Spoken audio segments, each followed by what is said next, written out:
So hi guys, ngayon balik sa mga ating video sa Christian Garden.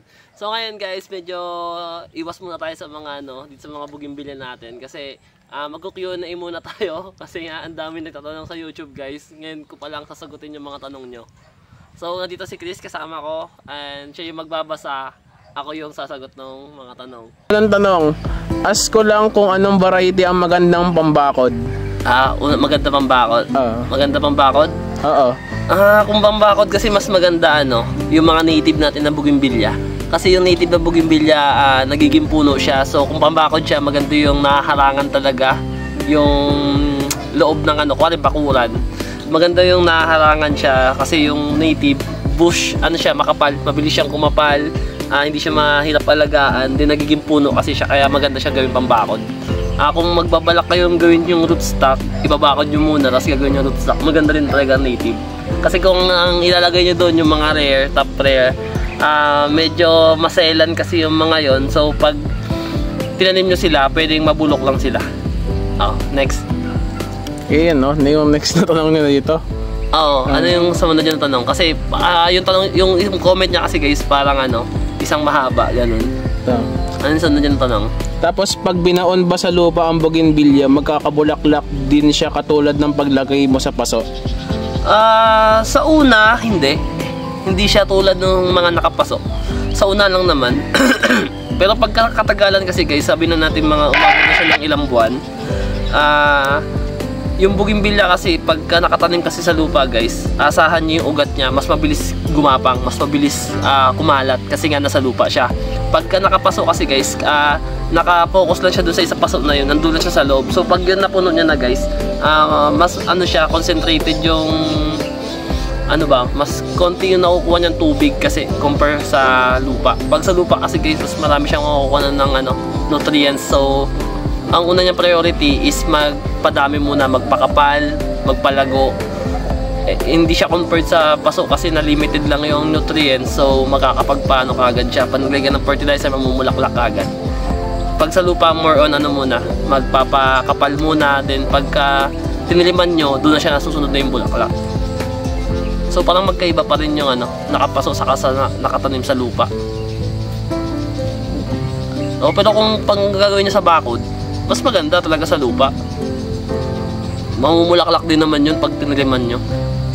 Sa una talaga hindi. Kasi kakapal talaga muna yun. Kailangan nyo lang siya i-maintain sa trim kung gusto nyo mamulaklak. Mamulaklak sa una. Ha? Bakit tayo mamulaklak sa una? Ang alin? Bougainvillea na lang sa lupa. Tignan nyo guys, ayaw sumama sa vlog pero pati doon sa likod nagtatanong din. Kasi nga, pag nakatanim kasi sa lupa, ang priority ng puno is magpakapal muna, hindi magpamulaklak. Kasi nga yung ugat niya mas malaya. Halika dito, meron kang Tama na. Baka mabuti. diba? Akala ko may sasabihin ka pa eh. Anong next? Next question. Sa channel guys, merong maingay sa likod natin eh. Ito na, next question. Yung ugat ba pwede i-graft agad or bubuhayin muna bago i-graft? Ang ugat naman, kung literal siya na ugat ng bougainvillea, pwede nyo siya kagad i-graft once na pinutol nyo siya sa puno. Or pagkatanggal nyo sa lupa, pwede nyo siya kagad na i-graft. Hindi siya tulad ng mga cuttings na kailangan mo na ng 3 to 5 months bago i-graft. Kasi yun guys, ugat na siya. So yung ugat na yun, parang hindi ko sure para sa akin kasi parang na yun, nandun na lahat yung sustansya, nandun na parang concentrated na siya doon, buhay na siya. Then parang nandun din kasi yung mga tubig ba? Ewan ko, kasi yun yung sumisip-sip ng tubig sa sa lupa. So para sa akin na yun, buhay na kagad siya, hindi niya na kailangan ng support kasi ugat na siya mismo. Kasi yung mga cuttings, kailangan mo na magkaugat ng malalaki bago kayo mag-graft. Yun mismo, ugat na siya. So pag nag-graft din talaga kami, buhay talaga halos lahat. Kahit na bagong putol lang, i-graft mo na. Walang yun. Kung wala naman kayong time, ilagay nyo lang muna sa lupa. Then pag may time na kayo, bunutin nyo, then graft nyo. Okay na. Kasi guys, wala naman pa nagkaiba yun kahit itanim mo siya sa lupa guys, kasi hindi naman na magkakasangayan kasi nga ugat siya mismo. Pwede na lang kung mayroong nudes na naiwan, kahit na 2 o 3 piraso, doon lalabas kasi yung sanga. Pero kung ugat lang talaga siya na malinis, puro ugat, hindi yung magkakasanga. Pwede na lang kung i-graft mo. Next. Okay, next question. Bakit ang bougainvillea ko walang bulaklak? Naglagay naman ako ng triple 14. Yung mga ganyan guys, minsan talaga ganun, kahit na maglagay tayo ng triple 14, hindi naman siya 100% na mamumulaklak. Kasi guys, ang pinakakailangan kasi ng bougainvillea para mamulaklak is araw. Kahit na maglagay ng fertilizer dyan, kung hindi siya naaarawan, bali wala. So kailangan talaga ng sunlight. Tapos ang dilig mo sa kanya guys, hindi siya tuloy-tuloy. Kumbaga hindi araw-araw, hindi kada oras, kada minuto na nababasa siya. Kailangan meron din time na nadadry din siya. Ayun. So parang yung fertilizer kasi parang ano lang yan, parang suporta lang yan sa nutrients para kumapal, gumanda, tumingkad yung mga kulay ng dahon, pati bulaklak. Yun yung purpose ng fertilizer. Hindi naman porket naglagay ng fertilizer is bubulaklak na agad siya. Nakakatulong lang siya sa pagpapabulaklak, pero hindi talaga siya yung reason kung bakit may bulaklak yung bougainvillea. Unang-una talaga dyan is kailangan naarawan. Next. Okay, next question. Kailan mag-fertilizer after repotting? Kailan maglalagay ng fertilizer pagka nalipat na yung galing sa ICU? Wala siya na sinabi, basta after repotting lang. Pagka naglipat kayo ng mga nasa cup, katulad ng binidyo natin nung nakaraan. Yun, mga lang. Kasi kung depende kasi guys doon sa pagkakaripat nyo eh. Kung pagkaripat nyo ba is goods pa ba, yung hindi nyo nagalaw yung ugat, hindi nyo pwede kayo maglagay ng fertilizer. Pero kung ang nangyari kasi guys is may mga naputol kayong ugat, medyo nalanta siya pagtapos yung maglipat, huwag muna kayo maglalagay ng fertilizer kasi baka mahulog lahat ng dahon niya. Baka lalo lang siya may stress. Pero kung goods naman guys, walang sa kanya, kumbaga tinransfer siya ngayon, tapos kinabukasan good siya, pwede nyo siya lagyan ng konting fertilizer, walang problema yan. Tapos basta ang importante lang doon, paglagay nyo ng fertilizer, diligan nyo din kaagad. Huwag nyo siya pababayaan na may fertilizer kasi hindi nyo didiligan. Okay, good. Next. Okay, next. Sana maganda yung pagkaka-explain ko. Para ako nabubulol na Ito next, Nagpatanim po ako ng bugis sa bukid namin. Ginawa ko pong live fence. Kada ilang araw po ba diligan pag natanim sa lupa? Ang bougainvillea naman na pag nasa lupa, hindi na siya masyadong alagain. Kahit ang dilig mo sa kanya is every 3 days, kahit every week. Depende guys, kasi meron kasing meron kasing lupa na parang yung laging basa sa ilalim, ganun. Yung parang basta pag nasa lupa na ang bougainvillea guys, hindi niya siya kailangan hindi na siya masyadong didiligan. Kahit pabayaan niyo na siya, mabubuhay siya mag-isa. Pero kung napapansin niyo naman na parang dry siya o parang dehydrated yung bougainvillea, doon niyo na siya didiligan. Pero para sa experience ko kasi pag nakatanim sa lupa, lalo na pag tag-ulan, hindi mo talaga siya kailangan diligan. Pag tag-init naman, bihira lang din. Pero kung dito sa amin sa Zambales siguro, pag tag-init, kailangan diligan kasi more on lahar dito sa amin. Pero kung sa inyo sa lupa, tingin ko goods naman. Mapapansin nyo naman kapag kulang sa kulang sa tubig. Mas maganda nga guys yung bougainvillea doon nakatanim sa lupa pagka hindi didiligan kasi puro bulaklak yun. Next. Okay, next question. Ask ko lang po, ano po kaya dahilan na naglalaglag ang mga dahon? Kaya hindi siya lumalaki, umuusbong naman. Ano po kaya 'yon? Nalalagas daw yung dahon? Naglalaglagan yung mga dahon. Okay. Ang reason kung bakit nalalaglag ang dahon ng bougainvillea ay pwede siyang nasobrahan sa fertilizer. Pwede yun guys, pagka na-over yung lagay nyo ng fertilizer, pwedeng mahulog yung mga dahon nyo or parang susunog yung dahon. Kung hindi naman ganun yung tendency, baka naman siya guys, yung naulanan, nababad siya sa ulanan. Madalas nangyayari yan pag tag-ulan kasi yung ganun guys. Kahit dito sa amin, nalalagas talaga ang dahon ng bougainvillea. Mapapansin nyo, nagkakasanga siya, humahaba yung sanga pero walang dahon. Normal yun pag tag-ulan. Hindi siya normal pag tag-init kasi dapat pag tag-init yan, na yan siya guys, nagmumulaklak na, lumalago na. Basta kailangan naaarawan lang. Pero kung hindi siya naaarawan, tapos hindi siya kung hindi siya naaarawan tapos sasobrahan ka pa sa fertilizer, talaga yun, pwede na nasunog or kulang sa tubig, ganun. Pwede siya na dehydrate talaga ng gusto, kaya nahulog yung mga dahon niya. Ang bougainvillea kasi guys, hindi naman talaga siya maselan, wala siya ganong sakit. Ang problema na talaga sa kanya pag tag-ulan. Yun lang pinakakalaban niya tag-ulan. Wala din peste ang bougainvillea. Kaya ang mga factor lang talaga niya, nasobrahan ka sa fertilizer or nababaran mo siya ng tubig. Yun, para sa akin dalawa lang. Kung bakit nahuhulog yung dahon. Ano pa next? Okay, next. Sir, paano po pagdilig nyo sa mga naka-ICO cuttings? ICO cuttings? Yung mga naka-ICO? Yung mga naka-ICO, kung kung paano ina-ICO natin, ganun lang din. Manang babasain mo lang kasi doon yung surroundings niya para hindi siya mainitan. Ang purpose lang noon para lumamig lang yung environment, ganun. Kung nakalagay sa isang tray, babasain mo lang yung buong tray na yun. Hindi mo kailangan tanggalin yung plastic. Kasi magmo-moist yun sa loob, yung moist nun, yun na lang yung magdidilig sa kanya, sa loob. Tumatagal ngayon guys ng kahit mahigit isang buwan. Mabubuhay yun sila kahit hindi mo basain yung mismong cup. Basta basain mo lang yung paligid nila. Yan. Next. Pwede ba i-graph yung bougainvillea na nakadirect sa lupa? Pwede bang i-graph yung bougainvillea na nakadirect sa lupa? Oo, pwede. Pero ang disadvantage pagka nag-graph ka na nakalagay sa lupa, kasi pag ang bougainvillea mo, doon na tayo sa ano ba mangyayari pag ang bougainvillea nakatanim sa lupa? Una-una kasi mas mabilis siyang kumapal, mas mabilis magsanga. So ngayon pa nag-graph ka doon, mas mabilis tumaba yung rootstock, mas mabilis yun magkaroon ng sanga compare dun sa dinugtong natin na graph.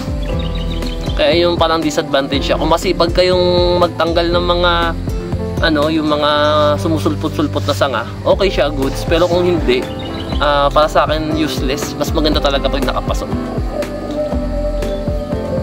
Next. Okay, next question. Paano po magpabulaklak?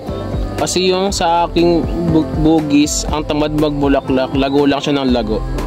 Ang reason naman kung bakit lago lang ng lago yung bougainvillea, baka naman kasi yun nga, isa yung sa hindi naaarawan, tapos sobra-sobra na yung pagdidilig, kaya lago lang siya ng lago.